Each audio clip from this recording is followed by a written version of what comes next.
Proverbs chapter number 14. Let's begin reading. We'll start with verse 19 and we'll read down through 22. See if we make it that far tonight.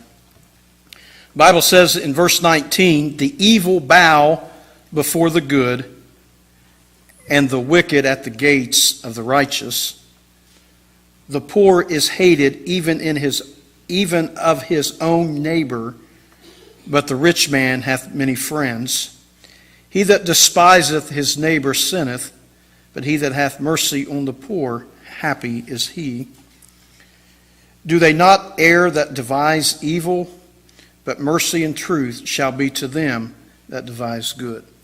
We'll start back in verse number 19 tonight. It says, the evil bow before the good, and the wicked at the gates of the righteous. If you're not usually, it's a good crowd tonight. I appreciate you being here. If you're not usually part of our Wednesday night Bible study, we just kind of have, we just take Proverbs and we're just going through chapter by chapter, verse by verse, and just trying to see, get a little bit out of each verse. And if you have a comment or if you'd like to say something, we kind of have an open floor discussion at times on different verses, and I ask for opinions and things like that. So don't be afraid to, if you have something, appreciate that you share it with us tonight. So, but verse 19 again says this. It says, "The evil bow before the good, and the wicked at the gates of the righteous."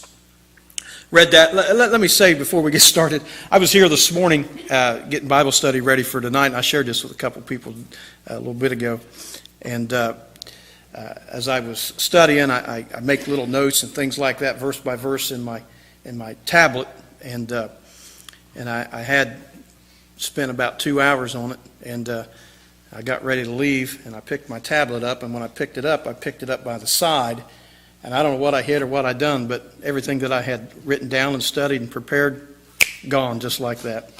So I had to start all over, and but I believe there was a reason for that. And but anyway, when I was reading this for the first time today, I got some commentaries out, and I use about 5 or 6 different commentaries. I kind of like to compare and see what different writers think about each verse and get their thoughts and try to pick their brain a little bit to see what they're thinking and kind of compare it to what I'm thinking. And one of them said this, and I think it's a great way. Basically, he just summed up this verse, and it's a saying that I believe that each and every one of us at some point in our lives have either used or I know that we've heard it. But that verse, that saying is this, and I believe it really kind of fits in good with this verse tonight. And that saying is, "Good guys finish first." Ever hear that? Ever hear that? Good guys finish first. I believe that God rewards the righteous. I believe that God never misses anything. I don't believe He never misses an opportunity to send a reward or a blessing our way when we deserve it. And we know that God sees everything, so we know that God doesn't miss anything.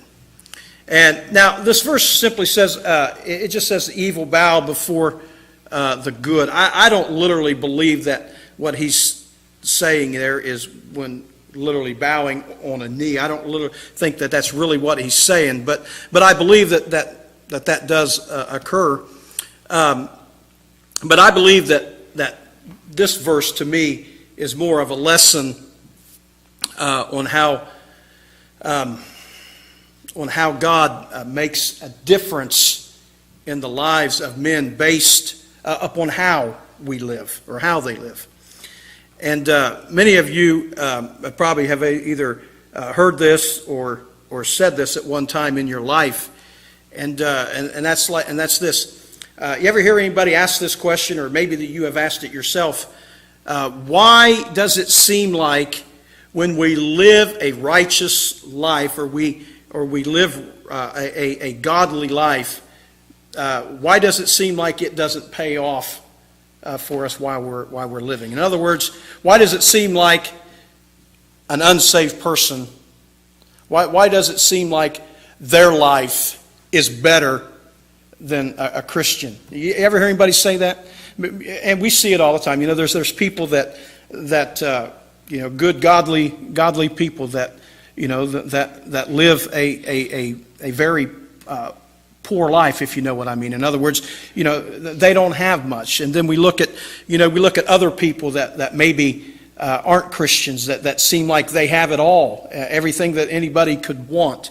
Have you ever asked yourself that question? You ever asked yourself why does it seem that way? And why are the ones that are living in sin, the wicked people, why are they the ones that seem to have everything? And I've lived long enough to know that there's a lot of people that think that, and there's a lot of we see it a lot.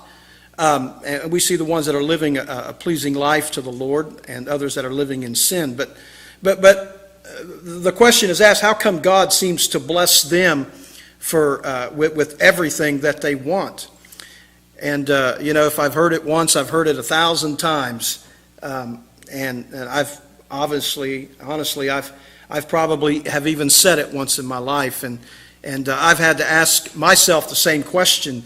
And I'm sure maybe somebody that's had to ask themselves a question, or maybe you've asked the same question. You may have asked God, why is it, Lord, that I'm struggling as a Christian? I mean, I'm in church every time that the doors are open. I'm serving you. I'm living for you. And yet my neighbor down the road, they don't go to church at all. They don't live for you. They're wicked and they're evil, bunch of heathens, and yet they have everything that a person could ever want. Yeah, and I found myself asking that same question: why is that? And sometimes to me, and sometimes not just this, but other things, that's a hard concept for some people to handle. And let me say it like this: just because it may seem like they have everything, they have it all, just because it may seem like that on the outside, just this Proverbs here just says, just wait, it won't last. It won't last. It'll come to an end. In the end, the Bible says that the wicked will bow before the good. And I know a guy. I know a guy that I used to work for. He managed a business, and I know when he worked as a manager, he used his position at work to try to make life easier on himself. I know that he was planning on opening up his own company, and so every week for 2 years, every week when a shipment would come in, he would hold a little bit of it back for himself, and he'd take it home and he would put it in his building. And over a 2-year period, he did this. And what he was doing, he was just stockpiling enough supplies so he didn't have any expenses in anything. When he first opened up his business, and he knew that if he did that, he could make more money right out of the gate. He could make more money for himself. And I'll be honest with you, to this day, it worked. He's in business today. Seems to be. I just saw him the other day, passed him on the road. And he pulled over, and I pulled over, and we talked for a little bit, and he was telling me all the stories and success and stuff he's had in his business and all this and that. And he's the kind of guy that has every toy that a man could ever want. As we was talking, he was bragging about everything he has, making, and he's the type of person that would go around and make people feel like they couldn't measure up to him. And right now, he's on top of the food chain, if you know what I mean. He's living high on the hog. Everything is going in his favor. But when I read this today, I thought about that, and I got to thinking to myself, somewhere down the road, I really have a feeling that somehow the tables are going to turn in his situation. And so I said all that to say this: don't worry if a coworker may be getting ahead in life while living in sin, because Proverbs says that one day they very well could end up at your doorstep, if you know what I mean, looking for something, And so just because it looks like somebody is living better and not being punished for their lifestyle, remember, in the end, God will prove His word true to us. And as I was dwelling and thinking more on that today, I was trying to think of some examples in the Bible of how things like this prove to be true. And there was a few stories that came to my mind. I was thinking, obviously, about the story of Cain and Abel. We know what happened in that situation. Cain killed Abel, and we know Abel today is living in heaven. And because of his sin, we know the life that Cain lived, a hard life. And although the Bible doesn't say that where Cain is spending eternity, I believe that one day Cain will bow before he's cast into the lake of fire. And I believe that the same could be said in the story of the rich man and Lazarus. We see the kind of the same thing there. And then I was thinking about Joseph and the day when both Egypt and his wicked brothers bowed before him in fear. So I believe really this verse is just saying, so just remember, don't worry about the apparent success of wicked people around you. I believe that one day God will bring them all to their knees. And the Bible even says it. The Bible says that one day that every knee shall bow and every tongue will confess that Jesus Christ is Lord. Anybody have anything that they'd like to? Yes, Mike. So the same examples that you said came to my mind as well. There are people that saw this happen in their lifetime, and there are people that saw this happen after their lifetime. And I was thinking about the rich person, your friend, which the Bible tells us not to envy those people. Right. If you think about it, the worst possible fate awaits them. God sends His rain on the just and the unjust. And it's Yes, the thing He does, because He sent rain on me when I was an unjust person. When I was an unsaved person until I was 29 years old, I'm grateful that He didn't kill me. I'm grateful that He took care of me and I had a decent job and everything. So if we think about it from the standpoint of that person having God's viewpoint of them, the compassion that God has, and the love He has for them, we can be thankful that God has blessed them, but then also ask God that He would not allow those riches to blind them for His need. In fact, sometimes it's people that lose everything. Sometimes that's their best opportunity to be witness to. Because so often, when people go through tragedies, it happened in my own life. God used tragedy to turn me in. So you can pray for them not that they would lose their fortune, but that in the midst of that, they wouldn't be blinded by it, and they would be blessed. And then they can turn around and use that fortune for other people. I think the key in that is looking at it the way God wants it. Yes, sir. Anybody else? Yes, Gary. Yeah, on that 19 there, it says the evil bow before the good. I always say that it's somebody that, if you kind of use the word bow or hung themselves, I use you example. If you have something I want, I kind of come to you bowing, asking for it. Okay. Because, I'm not coming all puffed up. I'm coming humbly asking you for something. Okay. I think that's basically the evil person knows that they're evil. They want something. They kind of, they kind of come bowing, being deceitful to get it. Okay. Okay. I'd like to look at the first part of that 19th verse from a worldly standpoint, and then look at it from a spiritual standpoint. Mm-hmm. Because the world, it don't matter, there's people out there that feel that they're better than Yes, sir. never should be in the church Yes, sir. or the spiritual world.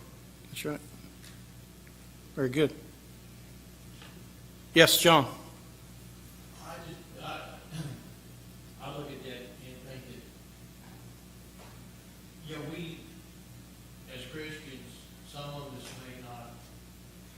may not have everything, but we've got a better life than the guy that has everything.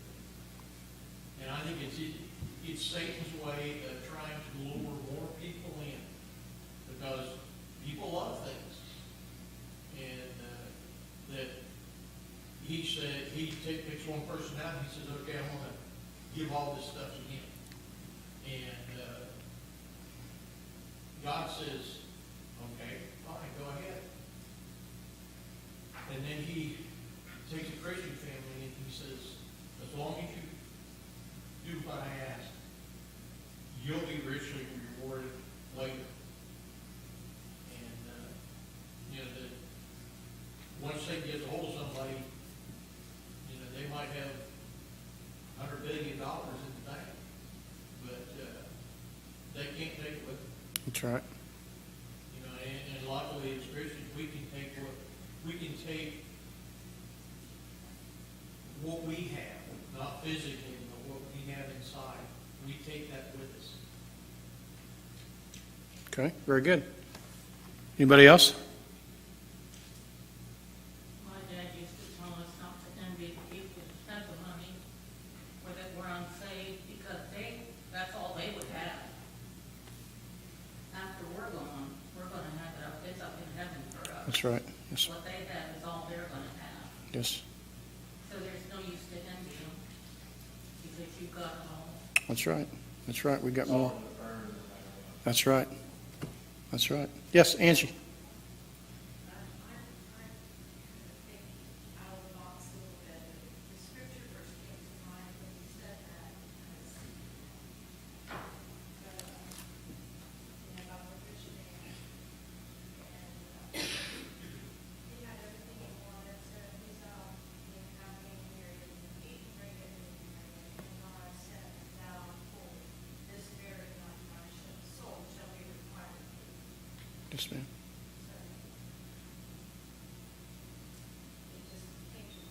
Yeah. Okay. Very good. Get you thinking. I like it. All right. Well, let's go on to verse 20. The poor is hated even of his own neighbor, but the rich hath many friends. This verse kind of really just does a lot of speaking, I guess, for itself, and I believe this verse speaks of many selfishness things, or selfishness, I guess.